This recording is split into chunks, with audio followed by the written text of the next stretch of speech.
Hello everybody, welcome back to another video. I'm hoping you guys are all having a fantastic day. So I got a couple of complaints in the last video that the audio was a little bit quiet and not hearable or not audible, so I'll try being closer to the microphone and see what I can do about it. I tried increasing the microphone level, but it's basically the most I could do at this point. So today's video is going to be, just explaining why there might be another severe weather outbreak this week and why we have to watch out, because this one, again, we may have another moderate or we might again have a moderate area of severe thunderstorms issued for this time further up north in the plains, and I'll be showing you several of the factors that will go into this. So if you like to support this channel, you can do so by subscribing. It's just a red subscribe button, and you click that and it helps this channel grow, gets this video out to more people so you get warned about this severe weather outbreak. And with this storm, I made one video about it, but then I didn't have any time to make more videos about it, so I apologize. I didn't keep you guys updated.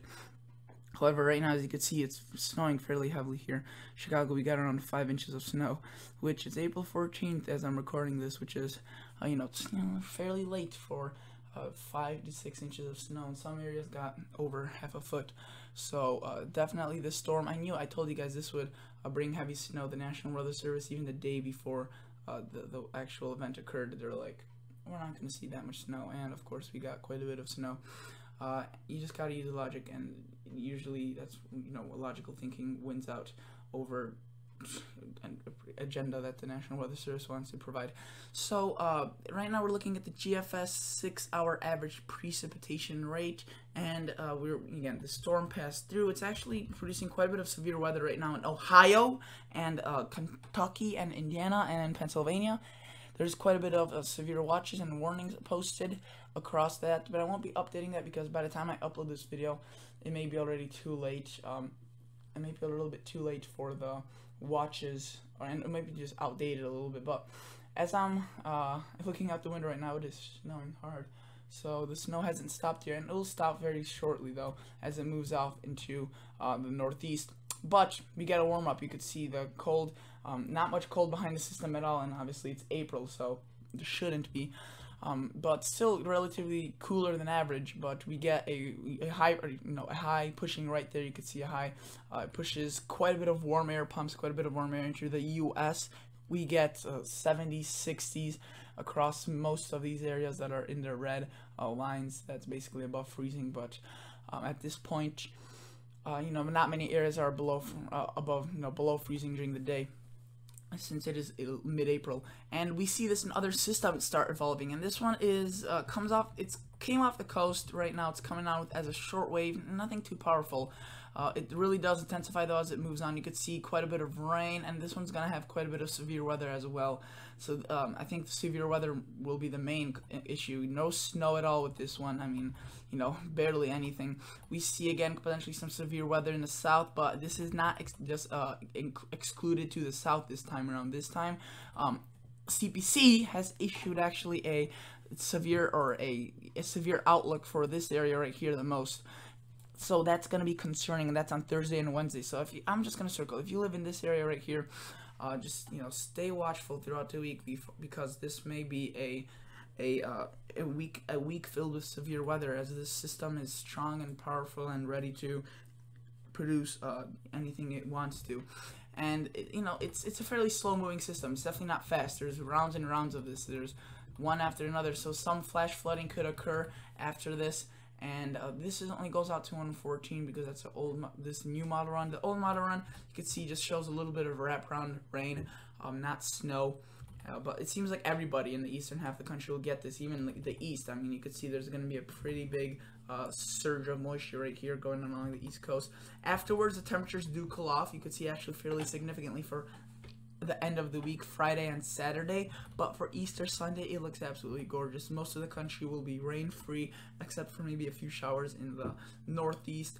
And let's look at the temperatures quickly. We look at the temperatures and we see 70s and 80s across quite a good chunk. You can see right there 60s, 70s, 80s, and 50s as far north as the Wisconsin Canadian border. and that's fairly warm for Easter. You know, I mean, the day before Easter will be fairly chilly. You could see much cooler, especially for the Great Lakes, and then a little bit cooler across the northern plains for Easter, but warmer across the south. So generally not bad, and I want to show you the temperatures during the severe weather outbreak, because that's going to be, sorry, I got moved away from the microphone.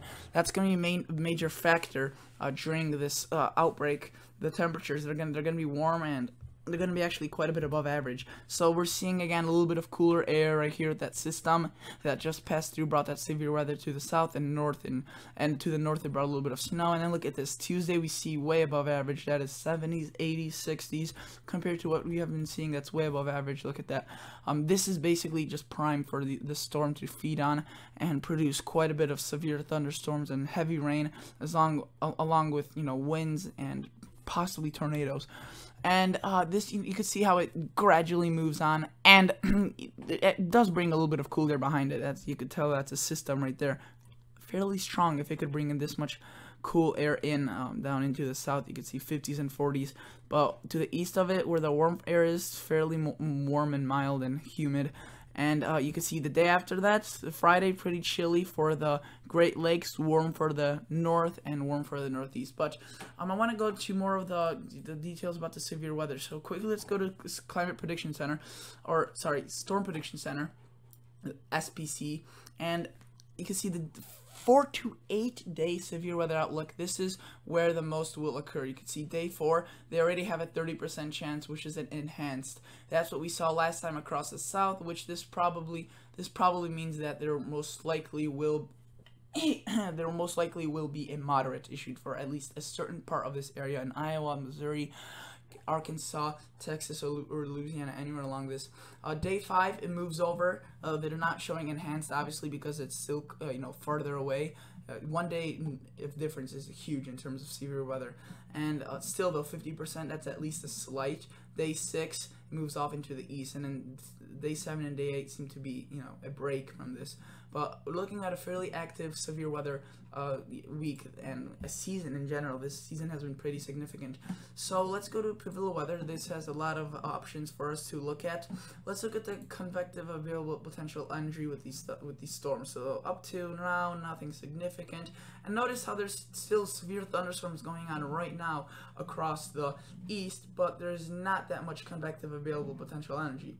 You could see maybe only 300, 500 joules of energy, which isn't terribly too much, but there's still, that just goes to show you that doesn't take too much in order for severe weather to occur.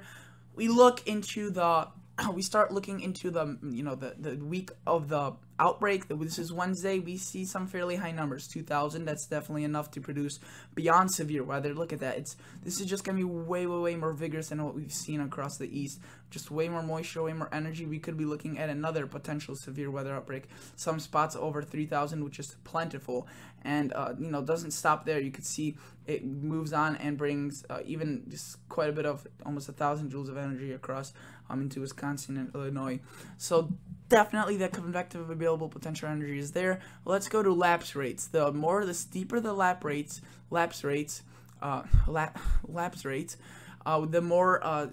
more shear in atmosphere and the more unstable it is, which makes it more favorable for severe thunderstorms. So right now across the east, we're not seeing terrible shear or lapse, but still producing severe thunderstorms. Across, now we go into Tuesday and Wednesday, we see much more lapse. We see a much more unstable atmosphere. This just gives us way more likelihood of seeing severe thunderstorms, and that's plentiful right there. We don't need anything more, and we don't want anything more. We would prefer less. Let's go to the CIN. This is actually, I think this is not convective. This is like, this basically is like what meteorologists refer to as CAP. So the lower this is, usually is the better for the thunderstorms, because so you can see these are negative. So why is this negative? Well, usually this is what the thunderstorm needs to overcome in order to become severe. So the greater this is, usually this isn't too favorable for a thunderstorm. So I was talking about the convective inhibition. That's what I remembered it to be, and the video cut off at 10 minutes again. And I apologize for that, but let's quickly get back on track. So the CIN, again, is basically the opposite of cap, which shows us, so the more of the CIN is, the less favorable for thunderstorms. So in these areas at this point, here most likely thunderstorms wouldn't develop, most likely here not. Here most likely either not. It's just in those areas that there's nothing usually. That's where, or in the areas that's lower, that's where thunderstorms are more likely to develop. So that's a little bit counterintuitive, but that's what it is. Let's quickly look at the, I just want to show you one last thing. Supercell composite, that basically shows you the likelihood of a supercell, and those are usually the most dangerous type of severe weather. The higher that is, you could usually see more severe weather. However, not always the case. You could see not terribly too high here, 4 or 5, pretty low, but we're still seeing plentiful of severe weather across the east. So if we go to the severe weather outbreak time frame across Wednesday, we see numbers that are higher. You can see some pockets of 20 appearing, fairly wide area of 8, more than 5, which is more than what we've been seeing here. So definitely enough for supercells to form, maybe just not the best. The best conditions. So thank you guys so much for watching. I just wanted to quickly finish this video off. Consider subscribing, consider liking the video, and I will catch you all guys in the next episode. See ya, bye.